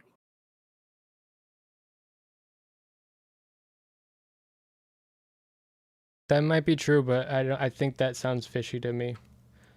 But It sounds fishy, sure, but this it is the sounds best data wrong. that we have. And this is what I'm talking about. Is like we have to go by the best data that we have. This is the data that we have. This is the best information that we have. And this is like a new phenomena that we're figuring out. And currently, this is as good as it gets. This is the best information. This is that like we can't get better information than this. But what a lot of people want to do is they want to say, well, no, I don't like this, so I'm just going to not believe the data. And the more and more and more and more data that comes out, they're still sitting there going, yeah, I don't know. I don't think so. Not for me. No, Yeah, well, my philosophy is that if your entire data set revolves around self-reporting, you don't have a very robust data set. And if we investigate other things, then we're going to have a much more robust understanding of these things, like we do with Is every other mental schizophrenia real? illness. Yeah, Do you think schizophrenia is real? It's yeah. all self-reporting. BPD, all self-reporting. I don't. That's no. We don't. We don't give people with schizophrenia, like someone with schizophrenia says that I need a pile of rocks for my I don't fucking know, like I need a pile of rocks to fucking protect me from x-rays. We don't just give them a pile of rocks. I'm sure it would make them happy and it might make them feel safer from the x-rays, but Sure, we you don't keep do doing that. this. You keep regressing in the argument. We've already gotten past this. Yes, we have better options than that. But So if of we did course we that, don't do that. their self-reporting would be that they're much happier and they would feel much more protected and much more safe. Do you, if we can get that same outcome with other things, we can But get them to be giving happy them a and pile of healthy rocks isn't without that. harmful. Giving them a pile of rocks isn't harmful though. Giving them lithium is harmful, yet we still believe that this is the I think best we case shouldn't do that scenario for either. them. I don't think we should do that either. I don't think we should do SSRIs. Do you consider yourself like a science denialist? No. I think I'm absolutely not What about denying like science. a conspiracy I'm theorist? saying that like taking SSRIs is bad for you. Taking all medication is bad for you. Yeah. I take Adderall. Yeah. It's bad for me. Yeah. I wish they didn't put me on it. I didn't learn if they didn't put me on it, I would have learned coping skills that I don't have now. All the things that You don't people know that. You don't I know do that. know that. Yeah, I know that. You All don't the know things that. all You the do things not. that all the things that people complain about with Adderall, and they say that when I take Adderall, I can't stand it, my heart starts racing, all that. I'm like, I learned how to cope with that when I was fucking 15 years old. But when I'm not on Adderall, boy, is it hard to cope. I wish that I had those coping skills, but I learned coping skills Sure, for having Adderall in my body. Do you know how many of my friends? I was a heroin addict for about 5 years. All my friends were. I got arrested for RICO. I had like a group of people where we were all doing a bunch of stuff and doing heroin while we were doing it. A lot of them died trying to cope, trying their coping mechanisms. They're dead. They're gone. They will never come back. They don't get another shot at it. Their parents never see them ever again. I never see them ever again. They don't get another shot at this. It's over with. They tried to cope and they freaking lost. And they suck now. They're dead. It's over. Well, I'm still taking the Adderall because of that. There are things that can extend this. And you can try to cope with some help, right? There are people who take Suboxone instead of trying to cope and dying. They take Suboxone and they can extend that out and they can learn coping mechanisms at the same time. Mm-hmm. People who are transitioning, they don't have that option. That's not an option. They either transition or they try to cope with a massive downside to that possibility. But they're not dealing with a physical withdrawal or anything of I'm saying as a possibility. I wish that they didn't put me on Adderall, because if they didn't ever put me on Adderall, I would have just been a hyperactive kid and I would have learned how to deal with that. And I would have learned how to do tasks while being a hyperactive kid. I would have learned how to function as best I could. But I didn't learn those lessons. So I feel the same about like putting a kid on like hormones. Like you're giving them a drug that they're not going to be dependent on for their whole life, and at best case scenario, instead of giving them time where they could be learning how to cope, like letting them go through puberty so that they can learn to cope with having a body that's fucking an adult. lots of people, you said most of the people who are transitioning are adults, so they're going through puberty. They're still not coping with that body. Right. It's a lot more hard for adults. Well, I mean, they had like it is harder, and the point is that that we gave them the option of coping, and it didn't work. And if we could go back and redo it, we probably would have just transitioned them earlier so that they could be happier with their body, so that they could not have a strong rejection of it. They could have still a rejection of it, just not as strong anymore. And it's about that rejection, not about how hot they are, not about how appealing they are to the opposite sex, but just the fact that they need to be appealing to themselves.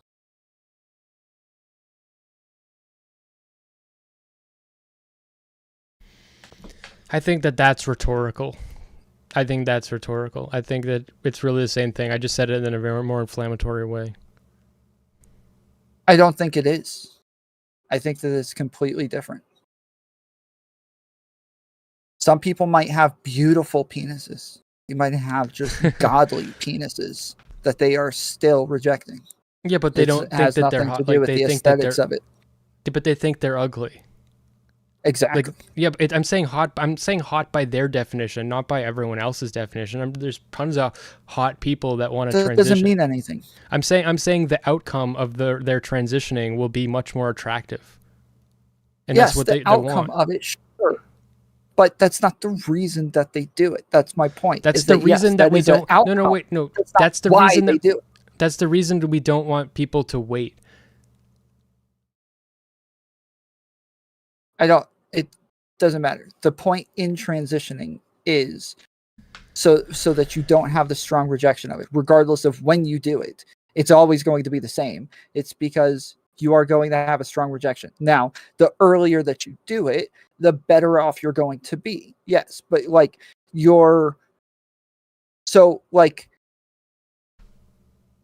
waiting longer can make it to where you're not going to have a smaller waist. Waiting longer makes it to where you're going to have like more hair removal more often, and you're going to have like a much squarer jaw that's going to give you more dysphoria. Right. And you're going to be taller. You're going to have bigger muscles. These have nothing to do with how hot you are. These have to do with the fact that male type of thing, and not you're gonna female type. You're gonna think you're more ugly if you transition later. That's a side effect of the fact that you look like the other sex. That is not the overall goal. The goal is to look like a female. Yeah, because that's what you think is attractive. No, it has nothing to do with being attractive. It has to do with the dysphoria. Okay, well, I spoke to a guy named Phil Illy a while back who just published a very long research book on autogynephilia, and the research says that 90% of trans people are auto heterosexual, so either autogynephilic or autoandrophilic, which means that it is it is an attraction thing. So you're attracted to yourself in the image of the opposite sex. And the other type would be homosexual transsexuals, which are not auto heterosexual, where their attraction to the other sex is now like pointed inwardly. They want to be the opposite sex because they're attracted to the same sex, which is still sexual. I've looked at the research from who was it? Is it Blanchard? Yeah, I've looked at the research from Blanchard, and I don't disagree that it's like a possibility for a lot of people. It's just I don't think it would. I don't know that it matters, but I guess every study seems to have flaws within it, and so I always look at them and say, yeah, like this is possible. It doesn't seem to actually have much validity yet, or like it doesn't have much what do you call it, substance to it, but it's possible. Just currently, I mean, if you want to send me that, I'm happy to look at it, but I feel like Here, I feel like they would be focusing a lot more on the autogynephilia if that had more substance to it. No, they don't want to focus on. This is something that Phil talks about quite a bit. There's not even a Wikipedia page for autogynephilia because it gets taken down. People that do research on it get canceled, and so it actually is absolutely objectively the case that if you do research and you study these things on trans people that go against the prevailing narrative, your ability to do such research is greatly hindered. So there is a wiki on autogynephilia and paraphilia and Blanchard's transsexualism typology. There's wikis on all of these things. Well, it wasn't up when I talked to Phil. He said it got taken down, and it usually is down. So I guess it's up now. That's good. I guess it's there. It's a redirect to Blanchard's transsexualism typology. Okay, so there isn't one then. Yeah, sure, because currently they don't even know if it exists. Well, they don't know it exists in the same way that they don't know that the alternative theory exists. It's like they just don't like that theory because they think that people like for some reason we have to essentialize everything, or like the fact that it has a sexual component, people feel like it's delegitimizing, but I don't think that means it's delegitimizing. It's just as real. Well, let's say that it's actually not real. Let's just assume for a second that it's not real and that it has no validity to it. Do you think that would be harmful to trans people? What if it was wrong? Yeah, if it was completely incorrect. Do you think that would be harmful for trans people if everybody believed that this was some sort of fetish for them or a kink, and then but really that wasn't the case at all? I think what's harmful is calling it a fetish or a kink. But I don't think that I don't think you have to use that language. That's what that is. I mean, it's related to that, but that doesn't like it's a fetish or a kink that is, it's not like having a. Are you saying it's a mental illness that is also a fetish or a kink? Sure. It's a mental illness. It's like dysphoria. Like, so if you read Phil's book, there's a lot of different embodiments of autogynephilia. It can be embodied socially. It could be embodied in cross-dressing. It could be embodied in wanting to change your sex. It could be embodied in like different forms of transition. Like it just because it comes from a sexual pathology doesn't mean that it actually manifests in a very sexual way.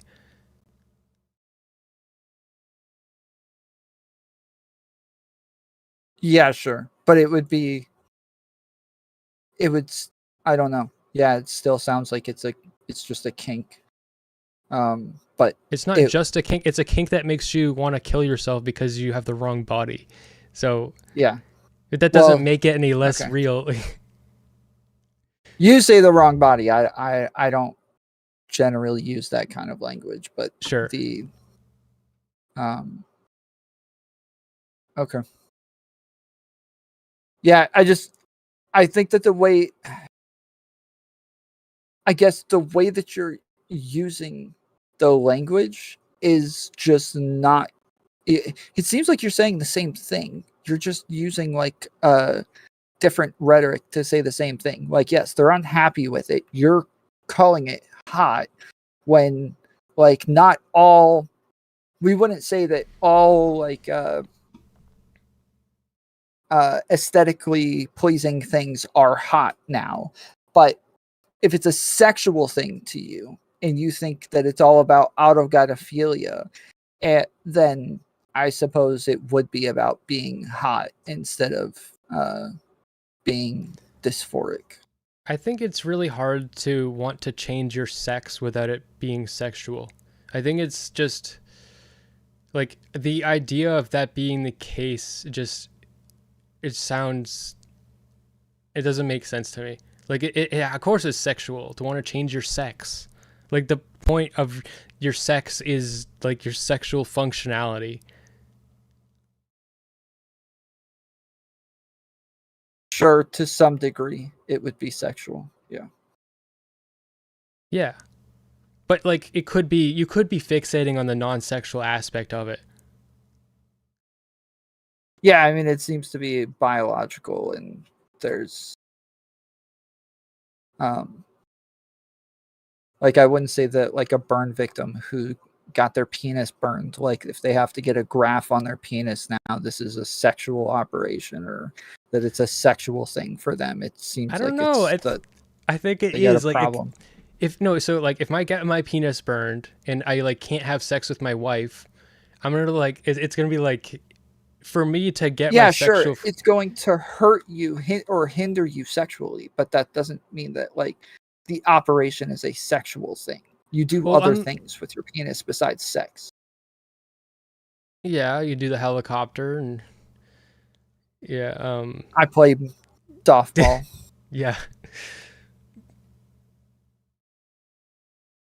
yeah. All right, I think I have so given what I've said,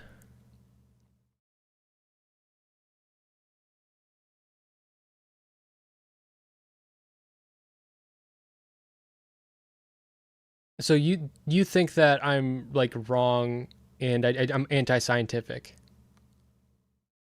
I think that autogonophilia doesn't seem to have as much validity as you're giving it, and you're denying the best information that we have on transitioning, and you don't What seem to makes you have a good say that? reason for it. Out You, well, I gave you statistics uh, on regret rates.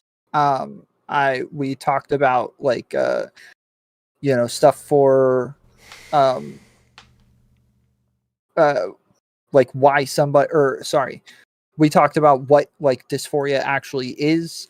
There were you talk about mental illnesses, like the outcome isn't what matters, and that we have like, oh, you just do this thing, this is how we fix mental illnesses, instead of it being like, let's just figure out how they can exist within society and have the best outcome. Like, yeah, these are all seem to be anti-scientific ways of thinking about this stuff. I'm saying that you if barring physical addictions, you don't give somebody the thing that they're like fixated on, like is it Why because of their barring mental. physical addictions? Because physical addictions mean like you like literally need it to be healthy. Yes, that's because of the mental illness, though. It's about the mental illness. That's the thing. Like, it is the mental illness that is causing this problem, and it is going to be the same with somebody who's dysphoric.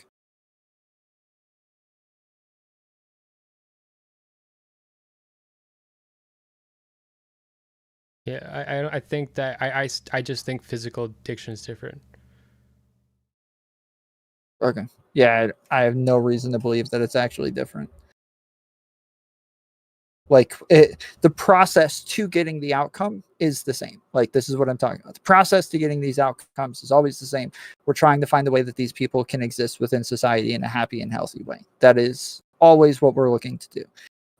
That's like But the definition of a mental illness is somebody who can't exist within society in a happy, healthy way because of a problem with their brain. That is a mental illness. And so we fix that by making it so they can do that.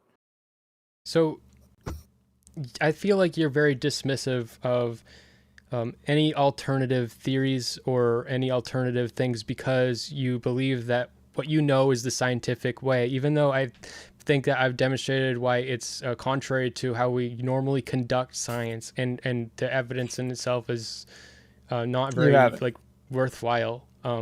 I think You it's haven't. This is what we keep going over. You haven't. but so You're looking at it from I its think I have. perspective here. I It's think that perspective. but When I but say, you're just you're okay, hold on, hold on. but Let me hold, ask you a question. I was When making I a point. say that, Okay. okay, I feel like No, what you're you already say that starting off because on then a I'll go false on. premise. So, okay, Yeah.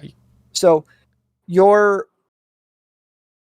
do you disagree that when we are trying to figure out how to fix a mental illness, we are trying to figure out a way for the person to exist within society in a happy and healthy way? Do you disagree with that? Yes. Okay, why? I think that the when we are trying to help someone with a mental illness, we're trying to make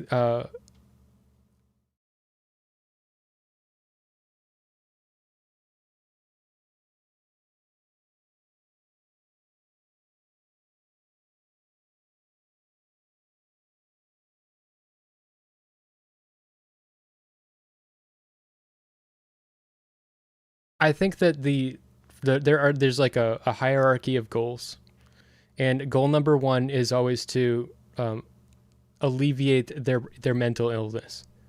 Goal number two is if you can't alleviate it, then learn to cope with it. Like But goal number three. wait, but the first one is what I'm saying. The first one is the same thing as what I'm saying. No, I think that if you let people trans people transition, you're not you're not getting rid of their mental illness. You're reinforcing it. Sure, giving somebody who's schizophrenic lithium isn't actually getting rid of their mental illness. You are helping them exist within society. But So when you're schizophrenia, saying alleviating symptoms so that they can exist within society in a happy and healthy way is the same thing as alleviating their mental illness. Those two are the same things. no, I think that like depression is a mental illness that you can figure out how to solve to like change your life. If you have depression, you need to like change your life. I think that if you have schizophrenia, you have a physiological like condition in your brain usually. Like there's different types of schizophrenia, but it's usually something like that. And if you have gender dysphoria, then that is like anything related to your identity. I don't think that is set in stone. Like I think that you can. I think if you take hormones, it's set in stone, but I don't think it's set in stone if you don't. But I mean, it's going to be hard. I mean, it might as well be set in stone. It might Yeah, actually it just doesn't. All mental illnesses don't have to be set in stone, but we're alleviating symptoms. That's the point. Is that we're trying to make it so that as long as you do have the mental illness, you are able to exist within society in a productive manner. I am anti uh using drugs to solve issues in the first place.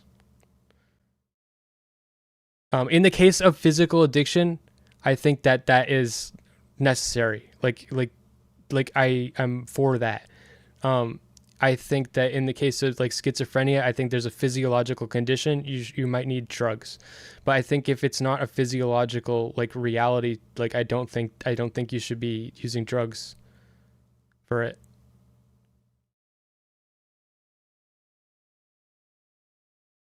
It's a mental thing, though.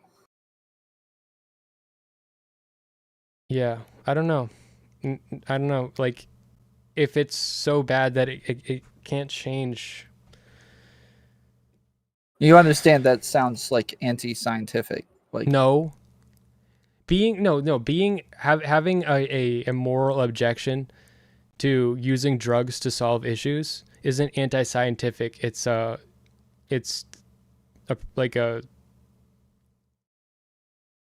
like that's just like a virtue yeah, but or you would have to maybe. So you can have values that make it to where you think that taking drugs isn't great, but if it leads to much better outcomes in the end, most people would be like, yeah, I'd probably just take the drugs. Like, you can have a value that would make you say, like, maybe don't take drugs unless it's absolutely necessary, but your take makes it sound like you just don't think it's absolutely necessary. Well, it might make their lives worse, and if they don't do it, for example, SSRIs or something, or like however they medicate like women with BPD. Like I think that there's like a lot of women that are like being diagnosed with certain mental illnesses that I think we need to stop fucking medicating them for, because I think the reason that they're presenting these mental illnesses is because socially we have a problem where women are like more unhappy and we're making them go fucking crazy. And if we keep just fixing the problem by drugging them, we're never going to solve the social issue. So that's how I feel about gender dysphoria. That's not true at all. The people need to be able to cope and exist within the world today while we don't have the social issue fixed. Them coping with drugs is not going to stop us from figuring out what the issues are and fixing them. One does not affect the other. It's like a Band-Aid that covers up the problem. I think if we don't put the Band-Aid on, then we're going to have a gaping wound we're going to have to deal with. Yeah. It's just what a lot of drugs are, is just a way to like help with symptoms. Right.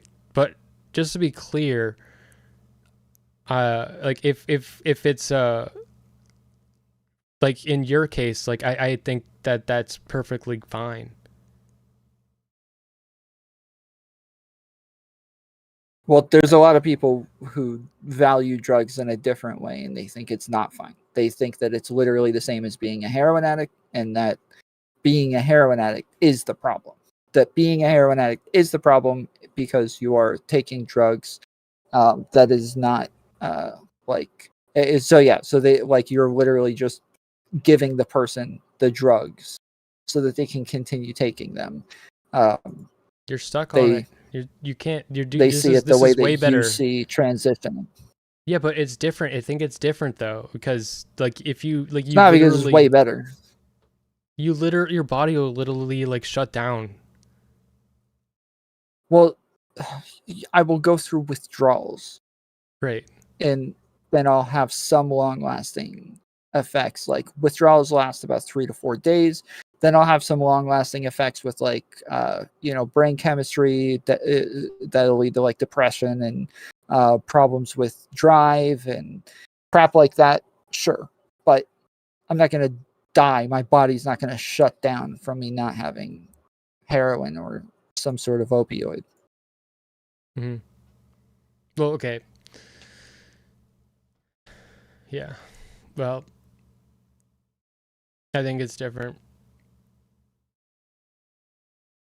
The point is that in the end, we're just looking at the outcome. We're looking at the outcome. I wouldn't make it illegal I wouldn't make HRT illegal for adults. I don't think that I should be like making that decision, but I'd want to advocate for people to not do it because of my story. And I think that, like I said, like I'm 29 now and I feel great about my body, and it took a really long time for me to get there. And so I want to advocate for that, but I wouldn't like make it illegal. But you understand that there were tons of practices that were trying to do like conversion therapy and all sorts of other types of therapy to help people transition, and we just have no evidence that it actually works. So at least not for a large amount of people, at least not enough to where it would actually be effective, like transitioning is. Like you understand that, right? Like that is but I don't think we've ever.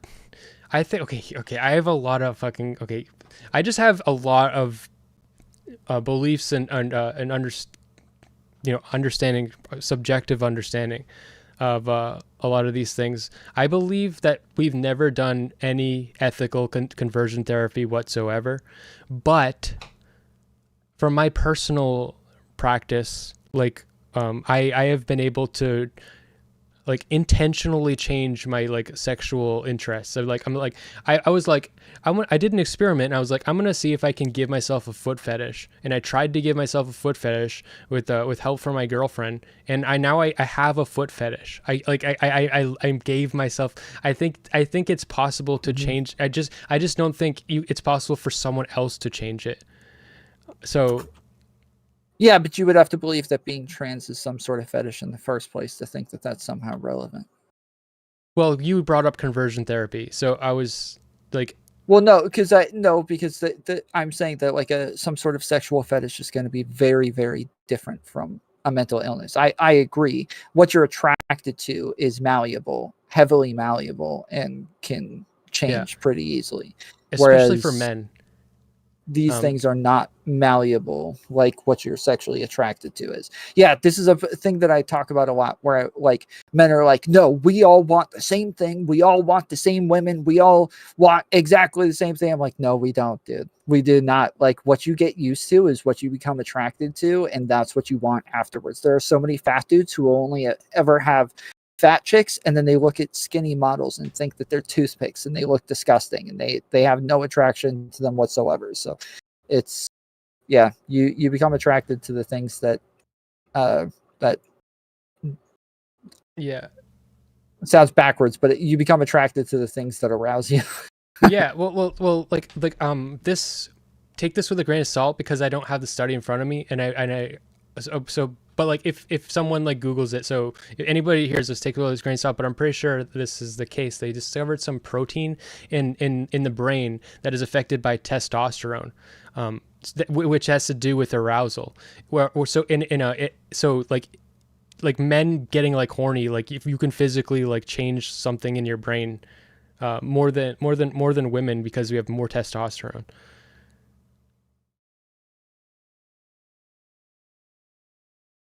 Do you remember what you were on before we started talking about the I was just anti-science saying, stuff? You wanted to go back to it. I think before I got about the anti-science stuff, I just wanted to clear up. I'm not anti-science. I don't think that any of this is hard sciences, and I think we're fixated on certain specific outcomes. Like for instance, when we brought up, the thing I wanted to say was what I think that you're very dismissive of Blanchard's like ideas and the autogynephilia type stuff, because it sounds like I'm just calling it a fetish, and that makes it it sounds distasteful, and you don't want to go down that line. And you're saying, well, there's not a lot of like evidence for that and stuff, but I think that there is. So you just like, I think that you're just as anti-scientific as I am. Yeah, I mean, look, I say the same thing.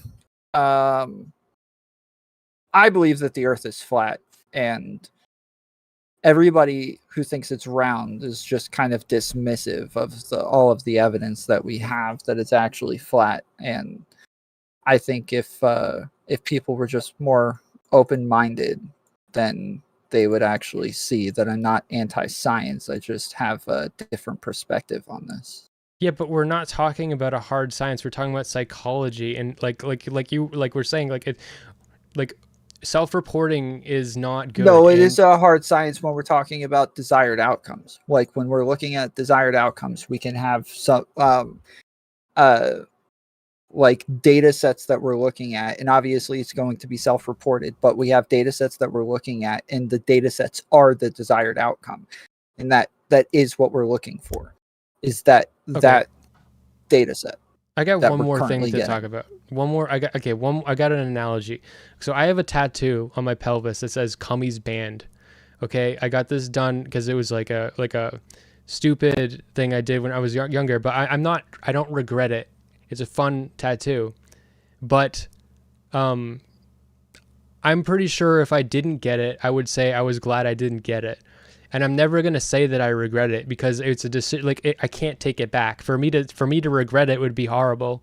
So like if getting a tattoo, what is the rate at which people regret getting tattoos? I'm pretty sure that's going to be very low too, but I don't think that actually means that they're not on, like, I don't think that means that everybody should get tattoos just because if you ask everybody with tattoos if they regret it, you're gonna get like 1% saying they regret it. Sure. But that's similar to what we're talking about here, where like I have tattoos that sometimes I regret it, like, and I think like, damn, I probably shouldn't have gotten these. Most of the time, I don't think about it and I don't care at all. And so when we're talking about regret rates, we're talking about the fact that, like, yeah, lots of people regret at some point. Like they'll have some regret here and there, but for the most part, everybody's just happy with the way that they are after transitioning. All right. I think we cleared it all up. I think you won. You think I won? Yeah. All right. Hell yeah. I've never heard you say that one before. Well done. Thank you. All right. Bye. Later, man. Later. Okay. All right. It's very late for me right now. This is empty. All right. I'm going to snort some crystal Smeth. Good night.